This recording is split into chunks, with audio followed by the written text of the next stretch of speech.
Put your hands up. Put your hands up. Put your hands up. Today we'll be seeing a case where a simple traffic stop would turn horrific and take a darker turn when a cop finds a body in the trunk. It was July 29th, 2020, when a cop from Louisiana pulled over a vehicle speeding on the highway. As the officer went up to 18-year-old Michael Mitchell, the driver of the car, he found out that not only was he driving over 20 miles per hour the speed limit. Hey, good afternoon. I'm Trooper Nielsen, Louisiana State Police. The reason why I stopped you was for speeding. But also didn't have a driver's license on him. You know how fast you're going? No, sir. 73 and a 55, so it's 18 over the limit. Do you have your driver's license? No, sir. Do you have a driver's license? No, sir. Then why are you driving? I was just Okay. going home. Do you have any weapons on you? No, sir. It's okay. I was just asking. What's your name, man? Michael. Michael. As the officer started to interrogate Mitchell, he smelled a very strong odor of weed from the car, and this made him very suspicious. He then asked Mitchell about his whereabouts, to which he had no answer, and this further raised an alarm. Is there any weed in the car, man? Don't stop. Step here. Step here to me. Look at me, Michael. Make eye contact with me. Step out here. Step up here. Is there any weed in the car? Yes or no? It's just a doobie in the ashtray, like. Okay. Other than that, there's anything like, else? There's All right. You be honest with me, I'll be honest with you. I ain't looking for no roach. You hear me? Yes, sir. Is there anything else in there? Yes, sir. I promise. Okay, it's in the ashtray? In that Yes. cup thing? Yes, sir. Anything else? Yes, sir. Okay. When did you puff last? This was Be like honest. Because I'm a drug recognition expert. about an hour ago. Okay. Okay. I'm gonna look at you. But all right, where are you headed right now? I was headed back home. Okay. Where's home? What's your address? I got home. No, stop. Come here.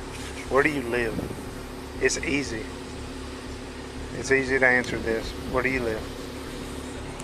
You don't know how to drive to your house? I was coming from there, how I got lost. So what's the address? No. What? You don't know your address? No, sir. Okay, come back here. Come back here. All right. Prop up on this bumper right here, okay? Just sit down right here, okay? All right? He asked if he could search his car, expecting to find some drugs in it. All right. You've admitted there's a small amount of marijuana in the car, and I've smelled it. It's probable cause. Can I take a look in your car? Yes or no? Yes, sir. Yes, Okay. right Okay. Nothing? Okay. But as he was inspecting the car, he found bullet holes on it, which raised alarms in his mind. He asked Mitchell about the bullet holes, and he told him that the car was with his brother, who he claimed was the owner of the car. All right, now, step here. When did all this happen? When did all that happen? That happened. When? My brother, he said it How long happened, ago? Days? Yeah, it was. Okay, come back. Just leave this here. Come back here. Just stay right here in front of my car. He then asked Mitchell about his whereabouts and the owner of the car, but soon upon calling for verification, he finds out it was registered to a completely different person. He's saying he lives down here in Winsboro, but his address is coming back out of Richwood. But Yeah, 41 tonight. he don't even know the address down here, but like right behind the driver's side door, there's like 2 or 3 bullet holes in that thing. So he said two or 3 days ago, his brother, the is the name on the car, on the registration.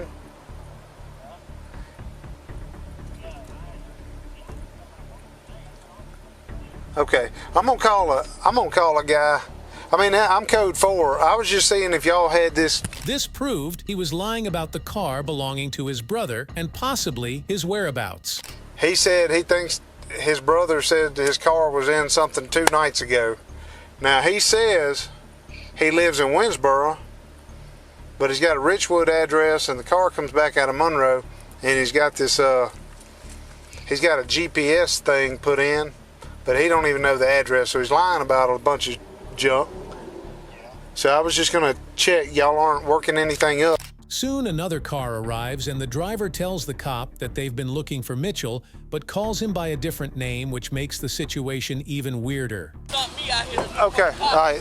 Well, I got somebody pulling up behind me, Scooter. All right, thank you, fella. Hey, now, who are you? I'm in a scared me to death. Well, how are y'all here? Cause my people from that's them on the phone. What do you mean they were looking for him? They looking for him. The car missing. Hey. Okay, give me a phone. Hey, man. Okay, what? His name is Mike. He's not giving that name though. He's given another name. I got to go back to work. What's your number, sir? His phone back. Yeah, I got to go back to work. Okay. He said he needs his phone back. I'll call you on a block line in a minute, okay? Okay, I'll show thank you. Okay, hey. Thank you. All right, let me ask you something. Did you give me your right name? Yes, sir. What's your name? Mike. You got plaits in your head? No, sir. Okay. The copy asked him once again to be honest with him and ask it about where he was headed to which he said he was going to his sister's house, but the cop knew. Where do you live? He was bluffing him. Be honest to me. Monroe? Yes, sir. Richwood? Yes, you don't live in Winsboro? No, sir. Why would you try to bluff me on that? Why would you lie to me on that? Because I already knew that before this guy said something. What's up? Talk to me. You better stop lying to me right now or you're going to be in jail. I'm just going to my sister's house. To your sister's? So when I kept asking you where you live, you don't even know because this ain't even your house. You better get some act right in you and stop lying. Some act right in you and stop lying to me, or I swear to God you're fixing to go to jail. Do you understand? Yes, sir. That's the last freaking lie you better tell me. What's your last name? Who took the car? Who took that car from whoever it belonged to? He gave me permission for the car. Mike gave you permission to drive this car? Yes, sir. Who gave him permission? This is what. The cop then calls up the police department and explains the whole situation. He asked if they could help him prove if his story was legit, because he seemed to be lying about everything. I just had this guy said that there's a kid that's been reported missing, and that they took the car from Monroe, and he lied to me about his last name, his address and where he's from, that the daddy's looking at him. Some random guy pulls up behind me and said, hey, this guy's looking for that kid. I need to know if this car's been reported missing, stolen. And now, I know he's BSing to me about where he's going. He says he's going to his sister's house down here. If you could, hey, talk to him, see if you can figure out if the sister thing is legit. He's out of Richwood. I told him, I knew he was lying to me. He said he lived in Winsboro. Put that together real quick, but something else ain't. He said this guy gave him the car. Okay, to give him the car. So I'm trying to, let me see if you can see what this sister thing is, because he said he's got the GPS on his phone on the back lid. He said that's where he's going, and I knew he was lying then. The police officer was then informed of a missing person who happened to be the guy Mitchell took permission from to get the car. It was revealed that the name of the missing person was Michael Robinson. The mystery of the situation only kept growing bigger. The car is registered out of Monroe to the... I don't know who's supposed to be calling me. They said somebody was supposed to call me. The y'all sheriff's office said somebody was calling me. Yeah. If he's knows something about this boy that's missing, there's bullet holes, I'd like to at least, we need good, I guess I'll do as much good contact as I can. As soon as the backup arrived, the detective went up to do a second search of the car. I'm gonna do the obvious thing I want to do. And it was at this point that he found Michael's body in the trunk. A quick arrest was made and he was told his rights. Upon asking him about the body, he admitted that he just hit him during an armed robbery. Hands up. Put your hands up. Put your hand behind your back. Put your hands behind your back. Don't move. Do you understand? Don't move. To get you in the court of law, you have a right to an attorney. Have one present during any questioning. At any time, you can choose not to make any statements or answer any questions. Do you understand? If you cannot afford an attorney, one will be appointed to represent you by the court. Do you understand? Do you understand? Who is that? Who is that? That's him. Who is who? That's Mike. That's Mike. How did Mike get there? Tell me. It wasn't me, man. It was. Okay. I just hit him. I just hit him, bro. I did. You just hit him? I did.